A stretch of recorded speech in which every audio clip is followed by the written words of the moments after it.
Who is Harden Scott? Yeah. For me it is, yeah. No, it's not. This is my 4th time in Mexico. Okay. Only my 2nd in Mexico City, but I've been to Mexico 4 times. Yes, definitely. I've had any food you could ever imagine. Tacos, I mean, that's such a standard answer, but they're just not the same in the US, you know? No. Taco Bell. Oh, no, I meant like actual, like Mexican restaurants in the US. Taco Bell doesn't, that's a whole, It doesn't count. It doesn't count. They haven't, because we only got in last night and we're leaving in a couple 12 hours. Yeah. My friend got a recommendation from some guy at the hotel jacuzzi, but I don't know if we'll have time to actually go there, but he found a cool place. You won't have time to visit any place. No, not really. Next time. Yeah. That's a shame.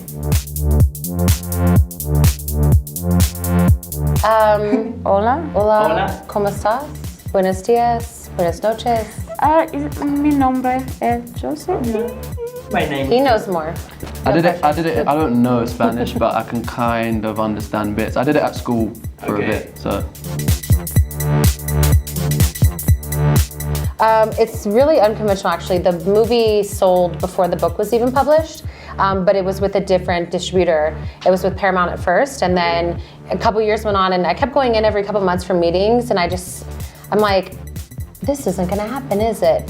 And then I realized they had a John Green film, and I was like, if they're not making John Green, there's no chance for me. So then we got the rights back and sold to someone else and made it independently, and it's just been a crazy long process, but I feel like the timing is perfect because if we would have made it 2 or 3 years ago, wouldn't have had the cast that we have, or the director or anything. So the timing was perfect, but it was definitely a long, unconventional process. Okay.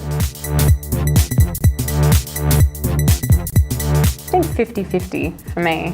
Yeah, I'd say about the same. There are things that I'd like to think that I'm as confident as my character or would like to be, and there's things that I'm grateful for not being like him in ways of he's very impulsive and I think I'm a bit more calculated. But it's great, I feel like we learn from each other. I'm definitely not a morning person. Tess is a morning person. She definitely is a morning person. Yeah, I'm not. I feel like it has a few. Yeah, I mean, I like that. I feel like it teaches or tells girls that they can be strong in their sense of self, and that's okay, and they can make decisions based off their own comfort levels, and that's okay. And I don't give a damn if you don't like my tan because I know it's amazing. For me, it was a technical thing. It was like certain scenes that we shot were just difficult because of how we shot them, or like how they were spaced out or scheduled, or the amount of time over which we shot them. Okay. Yeah. I think for me it was probably just the whole time away. I'd never been away from home for like 2 months like that on my own. So that was more. It was more that anticipation before it that felt like a challenge to me. And then when we were there on day one, it felt I was comfortable. Amazing. For me, it was just trying to make a really big book into a normal timed movie. So it was just timing was my biggest enemy during the creative process. Hoops because I know they're amazing. Yes, but I think there's like this. It's a long answer. I am, but I don't know. I feel like After is its own thing now. So as much as I love One Direction, and I don't think I would have written it if I wasn't reading One Direction fan fiction, it was mostly the fiction side of the fan base that I was really into. I wasn't necessarily going where they were or anything like this, or like following their entire lives. It was mostly this mecha fan fiction that was on Wattpad. So I was in this fiction side of the fandom, not necessarily like the screaming, crying fan. Welcome to my favorite place.